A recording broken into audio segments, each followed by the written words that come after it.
संघ व्यक्ति पूजक होता तो सन 1940 में आद्य सरसंघ चालक डॉक्टर हेडगेवार का देहांत हुआ, तभी संघ की इतिश्री हो जाती।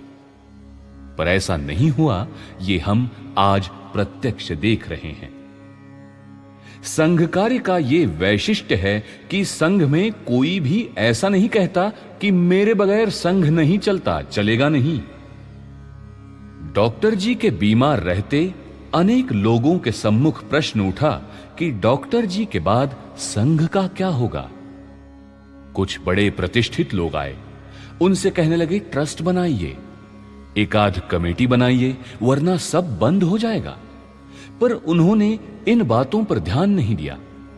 वास्तव में देखें तो डॉक्टर जी के बाद संघ कार्य की रचना, निर्माण, वृद्धि सब स्वयं सेवकों ने ही की है। क्रांतदर्शी चला गया पर व्यक्ति पूजा नहीं, इसीलिए संघ टिका हुआ है, जीवंत है, वर्धिष्णु है। एक बार डॉक्टर साहब ने बातचीत के प्रसंग में मुझे पूछा, किसी को गुरु वगैरह तो नहीं किया है? किसी से मंत्र अथवा दीक्षा आदि तो नहीं ली है? नहीं कहने पर वे बड़े प्रसन्न हुए और कहने लगे, बहुत अच्छा हुआ। किसी को गुरु बनाना, मंत्र दीक्षा आदि लेना उनको पसंद नहीं था।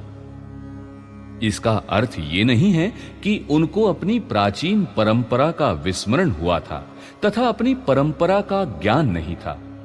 वे कहते थे कि मंत्र लेने से मनुष्य के स्वतंत्र कर्तृत्व पर प्रतिबंध लगता है, इसलिए किसी को गुरु नहीं बनाना चाहिए।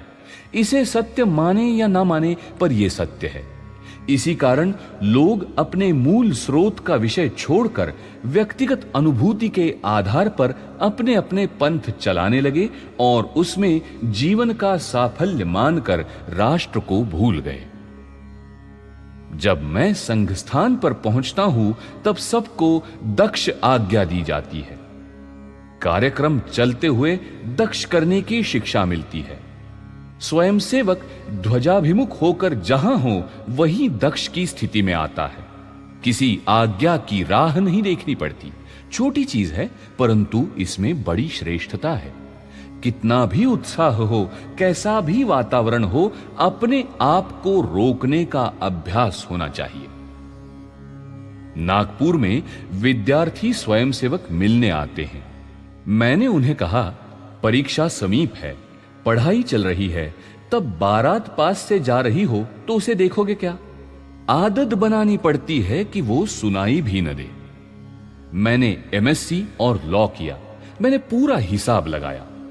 पढ़ाई के इन वर्षों में मैं केवल 123 दिन पढ़ा था। जिस समय पढ़ता था उस समय दुनिया उलट गई होती, तब भी मुझे पता नहीं लगता। अपने कार्यक्रमों से ये चीज पैदा हो सकती है। श्रेष्ठता, योग्यता पैदा होती है। दक्ष करने के अभ्यास से क्रमशः हर चीज को अच्छी तरह से करने का गुण आता है। Take care of the pennies and pawns shall take care of themselves. एक एक पैसे की चिंता करने से रुपए जमा हो जाएंगे। छोटी बातों को ठीक करो तो बड़ी बात कदापि नहीं बिगड़ेगी।